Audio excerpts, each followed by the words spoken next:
어느 화가가 임금님의 초상화를 그리기 위해서 궁중으로 불려 들어갔습니다. 임금님은 한쪽 눈이 없는 분이었습니다. 그래서 화가가 임금님의 얼굴을 어떻게 그려야 될까 고민하던 끝에 그래, 정직하게 그리는 것이 좋겠다 이렇게 생각했습니다. 그리고 있는 것 그대로 애꾸는 가진 초상화를 그려주었습니다. 이 그림을 본 임금님은 화가 났습니다. 왜 애꾸눈을 똑같이 그렸느냐? 그렇게 하면서 그 화가를 감옥으로 보냈습니다. 그 다음에 또 다른 화가가 궁중으로 불려 들어갔습니다. 이 화가는 앞에 온 화가가 정직하게 그렸다고 해서 감옥에 간 걸 알고 있습니다. 그래서 어떻게 그리면 좋을까 고민을 했습니다.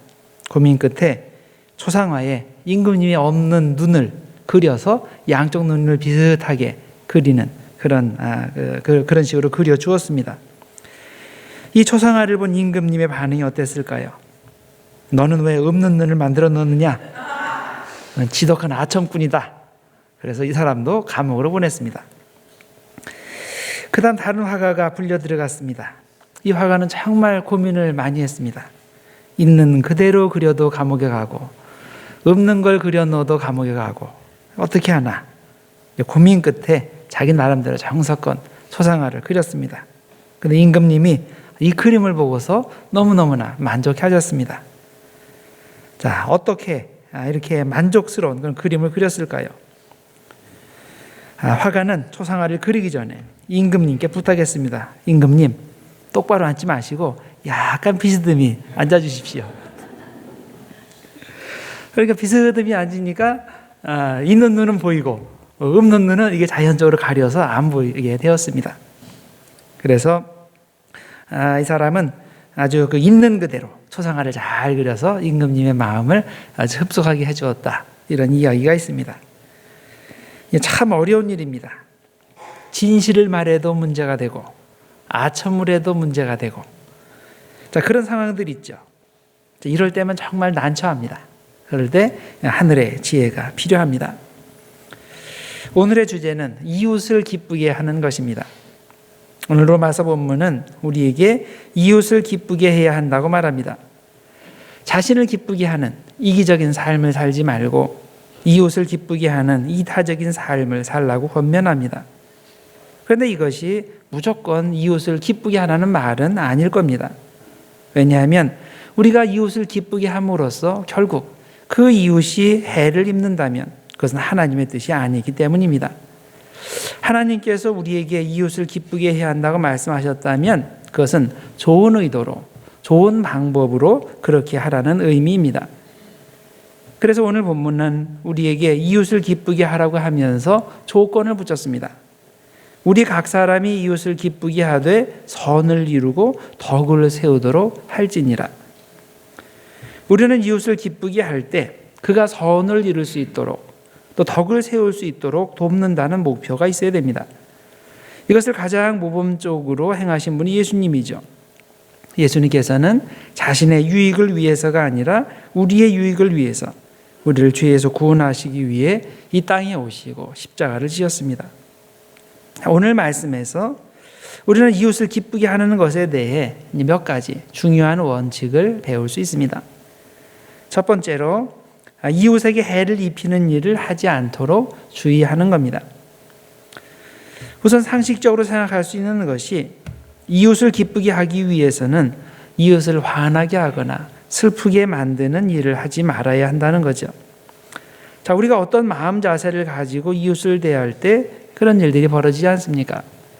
시기, 질투, 분노, 복수, 교만. 자, 이런 부정적인 감정을 가지고 이웃을 대하면 그렇게 됩니다. 내가 그런 부정적인 감정을 가지고 있으면 이웃이 슬슬 나를 피합니다. 나와 같이 있으면 기분이 좋지 않고 자신에게 결국 손해가 오기 때문입니다. 여러분, 다른 사람이 함께 있기를 나는 좋아하는 그런 사람입니까? 여러분 주위에는 사람들이 모입니까? 아니면 사람들이 여러분을 보면 슬슬 피합니까? 사람은 본능적으로 자신을 좋아하고 생각해주고 도와주는 사람, 나에게 유익이 되는 사람, 이런 사람을 좋아합니다. 부정적인 에너지가 나오는 사람을 좋아하지는 않습니다. 여러분이 시기하거나 만나면 자랑을 늘어놓거나 교만하거나 뭐 화를 잘 내거나 이렇게 하면 사람들이 옆에 오지를 않습니다. 슬픈 사실은 교회에 다니는 사람들 중에서도 이런 사람이 있다는 겁니다. 예수 제대로 믿는 사람이라면 마음속에 하나님의 사랑이 살아 움직여서 그를 만나는 사람은 그에게서 사랑의 에너지를 전달받아야 하는데, 정반대로 그에게서 미움과 시기와 자랑과 분노와 교만, 이런 부정적인 에너지만 느끼게 되는 경우가 있습니다. 그렇게 되면 안 됩니다. 예수님께서 정말 내 안에 계시다면 나에게서 긍정적인 에너지, 상대방을 편안하게 하고 세워주는 에너지가 나와야 정상입니다. 자, 두 번째로 생각해 볼 것이 나쁜 의도로 이웃을 기쁘게 하지 말라는 겁니다. 오늘 말씀을 잘못 읽으면 아첨을 정당화하는 말씀으로 잘못 이해할 수 있습니다. 이웃을 기쁘게 하라고? 그러면 이웃을 기쁘게 하기 위해서 약간의 거짓말도 하고 아첨도 하고 그렇게 해야 한다는 말인가? 자, 우리는 칭찬은 많이 하는 것이 좋습니다. 그러나 아첨은 하지 말아야 됩니다. 아첨과 칭찬이 어떻게 다를까요? 의도가 다릅니다. 칭찬은 상대방을 세워주고 격려하고 돕기 위해서 하는 겁니다. 반면에 아첨은 철저히 나의 이익을 위해서 상대방을 이용하는 겁니다. 그래서 여러분이 남의 좋은 말을 할 때 이게 칭찬인지 아첨인지 구분하는 방법은 이게 궁극적으로 누구를 위해서 하는 건지 이걸 따져보는 겁니다. 나의 유익을 위한 것이면 그건 무조건 아첨이고, 상대방의 유익을 위한 것이면 그건 칭찬입니다. 오늘 많은 남자분들이 이제 넥타이를 메고 이렇게 교회에 참석하셨는데, 어느 집사님이 정말 센스 없는 넥타이를 골랐다고 합시다. 양복하고 너무나 안 어울립니다. 자, 이런 상황에서 다양한 반응이 나올 수 있습니다. 어떤 분은 좋다 나쁘다 평가하지 않고 그 사람 얼굴 한번 보고 양복 한번 보고 그냥 웃고 지나갑니다. 어떤 사람은 그분에게 가서 얘기를 합니다. 어째서 이렇게 센스 없는 넥타이를 골랐냐? 다시는 그거 매지 말라. 이야기를 합니다. 어떤 분은 뭐 그럭저럭 봐줄만 하다, 뭐 괜찮다고 말해줍니다. 그런데 또 어떤 사람은 이런 종류의 넥타이를 소화할 수 있는 사람이 많지 않은데 집사님은 참으로 남다른 분입니다. 참 너무나 잘 어울립니다. 어쩜 이렇게 완벽하게 이 콤비를 맞춰가지고 옷을 입을 수 있습니까? 이렇게 얘기를 해줍니다. 자, 이런 경우들 중에 여러분은 어디에 속합니까? 이 마지막 케이스는 누가 봐도 이건 아첨이죠. 칭찬이 아니라 객관적인 사실을 완전히 뒤집어가지고 이렇게 얘기를 해주는 건데, 이건 누가 봐도 이제 아첨입니다. 자, 왜 사람들이 이렇게 아첨을 할까요? 상대방을 기분 좋게 만들어서 결국은 내가 이익을 보기 위해서입니다. 근데 상대방이 내가 지금 아첨하고 있다는 것을 알 때도 나를 좋게 평가할까요? 그렇지 않습니다. 뭐 처음에 할 때는 애교로 봐줄 수 있어도 그 다음부터 계속 이 속마음과 겉으로 얘기하는 게 완전히 달라지면 그런 말을 하면 할수록 더 미워지고 더 경멸하게 될 겁니다. 우리가 잠깐 동안은 사람을 기쁘게 할 수는 있어도 영원히 지속적으로는 할 수 없습니다. 왜냐하면 조금 지나면 그게 아첨이라는 것이 발각이 되기 때문입니다. 자, 근본적으로 따지면 사람이 아첨하는 이유는 하나님을 두려워하지 않고 사람을 두려워하기 때문입니다. 하나님을 두려워하는 사람은 아첨을 하지 않습니다. 아첨할 필요성이 없습니다. 나에게 복을 줄 수 있는 분은 그 사람이 아니라 하나님이기 때문입니다. 이것을 분명히 알기 때문에 사람에게 아첨하지 않았던 그런 예를 들라 하면 바울을 들 수 있습니다. 갈라디아서 1장 10절에 이런 말씀이 나옵니다. 이제 내가 사람들에게 좋게 하랴, 하나님께 좋게 하랴, 사람들에게 기쁨을 구하랴. 내가 지금까지 사람들의 기쁨을 구하였다면 나는 그리스도의 종이 아니다라고 이야기합니다. 자, 바울이 왜 그렇게 많은 고난을 당했습니까? 하나님만이 그에게 참된 복을 주실 수 있다고 믿었기 때문입니다. 그래서 그는 하나님께서 가장 기뻐하시는 복음 전도의 사명을 충실히 감당했고, 그 일을 하면서 사람의 눈치를 보거나 사람을 기쁘게 하는 것을 거부했던 겁니다. 그래서 그에게 고난이 온 것입니다.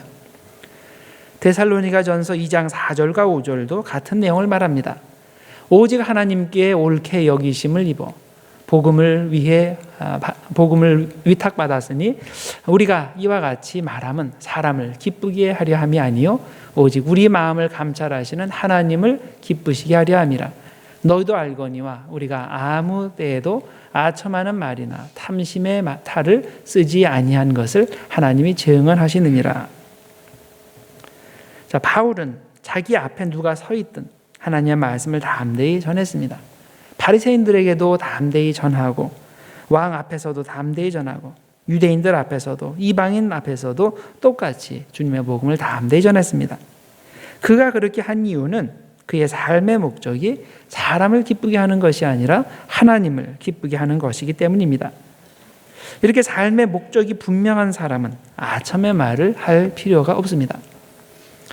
이 시점에서 우리에게 이런 의문이 생길 수 있습니다. 바울은 데살로니가 전서에서는 사람을 기쁘게 하지 않고 하나님만을 기쁘게 하는 삶을 살았다고 말하고, 우리가 읽었던 로마서에서는 우리에게 이웃을 기쁘게 하는 삶을 살라고 말하는데, 이것이 혹시 서로 모순이 되는 말이 아닙니까? 이웃을 기쁘게 하는 것과 사람을 기쁘게 하는 것이 같은 뜻이 아닐까요? 자, 문자적으로는 같은 뜻이 될 수 있습니다. 그러나 문맥을 살피면 정반대의 의미가 됩니다. 로마서에서 이웃을 기쁘게 하라고 말하는 것은 상대방의 유익을 위해서 덕을 세우는 목적으로 그렇게 하라는 의미입니다. 반면에 데살로니가 전서에서 사람을 기쁘게 하지 말라고 말한 것은 자신의 이익을 위해서 아첨하지 말라는 뜻입니다. 그러나 세 번째로, 우리가 이웃을 기쁘게 할 때 목표가 뭐냐? 선한 의도입니다. 우리는 상대방의 유익을 위한 의도로 그를 기쁘게 하기를 힘써야 됩니다. 자, 로마서 15장 2절 다시 읽으면 우리 각 사람이 이웃을 기쁘게 하되 선을 이루고 덕을 세우도록 할지니라 라고 하였습니다. 바울이 이웃을 기쁘게 하는 목적은 분명합니다. 그들에게서 선을 이루고 그들의 삶이 덕을 세우는 삶이 되도록 돕기 위해서입니다.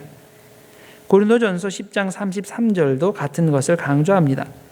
나와 같이 모든 일에 모든 사람을 기쁘게 하여 자신의 유익을 구하지 아니하고 많은 사람의 유익을 구하여 그들로 구원을 받게 하라. 자, 바울은 모든 사람을 기쁘게 하려는 삶을 살려고 그렇게 힘썼는데 그의 목적은 분명합니다. 목적은 자신의 유익이 아니라 상대방의 유익이고, 또 가장 중요한 유익은 구원이죠. 그래서 그들의 구원을 위해서 상대방을 기쁘게 하는 겁니다. 자, 그런데 이렇게 모든 사람의 영적 유익을 위해 그들을 기쁘게 하려고 노력하는 것이 쉬운 일이겠습니까? 절대 쉽지 않죠. 그런 식으로 사는 것은 너무나 귀찮습니다. 에너지가 너무나 많이 들어갑니다. 하나님의 사랑이 내 마음에 임하지 않고는 그런 일을 할 수 없습니다. 내 마음속에 하나님의 사랑이 임할 때 표정이나 말이나 행동으로 그 사랑이 밖으로 드러나게 됩니다. 그러나 만일 마음에 하나님의 사랑이 없고, 더 나아가 마음속에 미움이 있는데 겉으로만 사랑하는 척하면 이것이 상대방을 기쁘게 하겠습니까? 당장은 그럴 수 있습니다. 당장은 상대방을 속일 수 있습니다. 그러나 영원히 그렇게 할 수는 없습니다. 어느 순간 내가 사랑한다고 표시한 것이 다 거짓으로 발각되는데, 그러면 상대방이 분노하고 슬퍼합니다. 우리가 선한 의도로 이웃을 기쁘게 하기 위해서는 하나님의 사랑이 내 마음속에 부어져야 됩니다. 다른 방법이 없습니다. 우리는 우리의 인간적인 사랑으로, 인간적인 노력으로 다른 사람들을 사랑할 수 없고 기쁘게 할 수 없습니다. 오직 내 안에 하나님의 사랑이 임할 때 그 사랑으로만 다른 사람들을 기쁘게 할 수 있습니다. 그래서 우리는 기도해야 됩니다. 하나님의 사랑이 나에게 부어지기 위해서 열심히 기도해야 됩니다. 이 사랑은 내가 만들 수 있는 것이 아니라 하나님께서 은혜로 부어주시는 사랑이기 때문입니다. 그 다음에 이웃 사랑과 책망의 관계를 봅니다. 마지막으로 우리가 다룰 내용이 이것입니다. 자, 사람을 기쁘게 하는 것과 잘못을 지적하는 것의 관계입니다. 이웃을 사랑하고 그를 기쁘게 하는 사람은 그에게 절대 싫은 소리 하지 않는 것입니까? 그렇지 않죠? 정말 이웃의 지속적인 기쁨을 얻기 원하는 사람은 그가 구원받고 그의 삶에 덕이 충만하도록 책망의 방법도 사용합니다. 레위기 19장 17절에 그래서 이렇게 말씀합니다. 너는 내 형제를 마음으로 미워하지 말며 내 이웃을 반드시 견책하라. 그러면 내가 그에 대하여 죄를 담당하지 아니하리라. 많은 사람이 오해를 합니다. 하나님께서 우리에게 사랑하라는 계명을 주셨으니까 우리는 절대로 남에게 싫은 소리 하면 안 된다고 생각하는데, 그것은 성경을 오해하는 것입니다. 남에게 싫은 소리를 하지 않는 것이 사랑이 아니라 잘못된 길을 갈 때 그것에 대해서 책망하는 것이 사랑입니다. 그가 지금 잘못된 길로 가고 있는데 그것에 대해서 경고하지 않고 그를 막지 않으면 그게 그 사람을 미워하는 겁니다. 사랑은 진정한 의미에서 상대방이 잘 되고 앞으로 지속적으로 그가 잘 되기를 바라는 것입니다. 여러분이 사랑하는 사람이 지금 잘못된 길을 가고 있다면 어떻게 합니까? 사랑하니까 싫은 소리 안 합니까? 아니면 사랑하니까 경고하고 책망합니까? 사랑하면 반드시 경고하게 되고 반드시 책망하게 됩니다. 우리가 이웃을 사랑한다면, 정말 그를 기쁘게 하고 싶으면 그가 잘못된 길을 가고 있을 때 그를 경고하고 책망할 수밖에 없습니다. 그런데 우리가 이웃을 경고하고 책망할 때 목적이 분명해야 됩니다. 우리의 모든 권면과 책망은 상대방의 유익을 위한 것이어야 됩니다. 절대로 내 마음 편하자고 상대방의 죄를 지적하면 안 됩니다. 이런 목적의식이 분명할 때 우리는 그에게서 가장 효과적인 방법을 사용하게 됩니다. 나에게 편한 방법이 아니라, 내 마음 편한 그런 방법이 아니라 그 사람에게 가장 효과적인 방법을 사용하게 됩니다. 자, 그러면 어떤 방법이 상대방의 가장 효과적인 방법이 될까요? 첫째는 겸손함입니다. 겸손하게 책망하는 것입니다. 내가 너보다 우월하다는 생각을 하며 책망하면 아무 효과가 없습니다. 상대방이 느낄 때 자기가 마치 위에서 아래로 내려다보면서 얘기하는 식으로, 우월한 사람이 열등한 사람에 대해서 책망하는 식으로, 그런 식으로 느끼게 하면 아무 효과가 없습니다. 그러나 우리가 겸손하면 책망을 하면서도 그 사람의 마음을 얻을 수 있습니다. 나도 너와 똑같은 연약한 인간이지만, 그렇지만 우리는 형제이기 때문에, 자매이기 때문에 서로가 넘어지고 힘들어질 때 있다. 내가 넘어질 때 네가 나를 도와주고, 네가 넘어질 때 내가 또 너를 도와주고, 이런 식으로 하는 것이 진정한 형제 자매가 아니겠느냐. 함께 이렇게 좋게 회복돼서 함께 천국을 가면 좋겠다. 이런 식으로 접근을 해야 되겠죠. 자, 이런 겸손한 태도가 상대방을 좋게 받아들이게 만듭니다. 자, 둘째는 온유하게 책망하는 것입니다. 우리 마음 가운데 온유함이 있어야 됩니다. 아무리 올바른 말이라도 내가 성내면서 화나면서 말하면 절대 원하는 효과를 얻을 수 없습니다. 부작용만 일어나죠. 그래서 야고보서 1장 20절에 사람이 성내는 것이 하나님의 의를 이루지 못한다고 말씀했습니다. 그래서 우리는 책망할 때 온유한 마음과 온유한 언어를 사용해야 됩니다.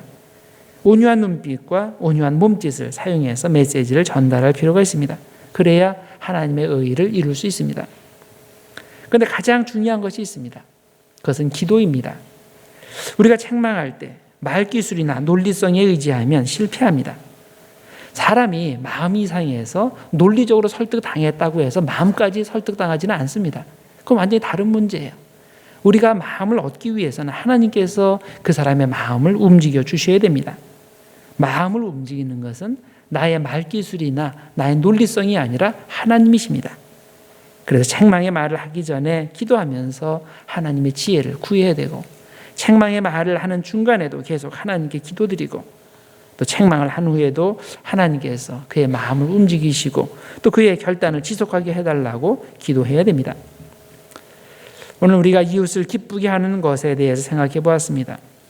우리는 자신을 기쁘게 하는 삶을 살지 말고 이웃을 기쁘게 하고 궁극적으로 하나님을 기쁘게 하는 삶을 살아야 됩니다.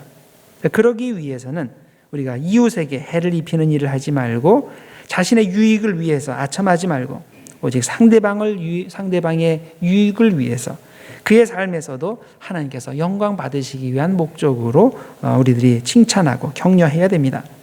그리고 그와 함께 신앙의 일을 가야 합니다. 때로는 그의 지속적인 유익을 위해서 경고와 책망이 필요할 때도 있습니다. 그때도 목적은 동일합니다. 나 자신의 편한 것이라든가 나 자신의 유익을 위해서가 아니라 상대방의 유익을 위해서입니다. 그래서 이제부터 자신의 유익을 추구하는 것이 아니라 이웃의 유익을 추구하시고 하나님의 영광을 추구하는 사람들이 되시길 바랍니다. 그래서 이 땅에 하나님의 나라를 세우는데 귀한 부분을 담당하시는 여러분과 제가 되기를 주님의 이름으로 축원합니다. 기도하겠습니다. 하나님 아버지 감사합니다. 주님께서 오늘도 주님의 전을 찾게 하시고 또 하나님의 말씀을 듣게 하시니 감사합니다. 하나님, 우리가 진정으로 이웃을 기쁘게 하는 것이 무엇인지에 대해서 배웠습니다. 하나님 아버지, 나 자신의 유익이 아니라 상대방의 유익을 위해서 격려하고 칭찬하게 하시고 때로는 책망하고 교정할 수 있도록 하나님 인도하여 주시옵소서. 하나님은 우리의 삶 가운데 온전히 주님께서만 영광받아 주시기를 소원합니다. 그러기 위해서 우리가 나 혼자만이 아니라 함께 우리가 건강하게 천국의 길을 갈 수 있도록 우리를 인도하여 주시옵소서. 우리가 나 자신을 생각하는 이기적인 사람이 아니라 남을 생각하는 이타적인 하나님의 나라를 먼저 생각하는 하나님의 일꾼들 모두 될 수 있도록 하나님 축복하여 주시옵소서. 예수님의 이름으로 기도드렸나이다. 아멘.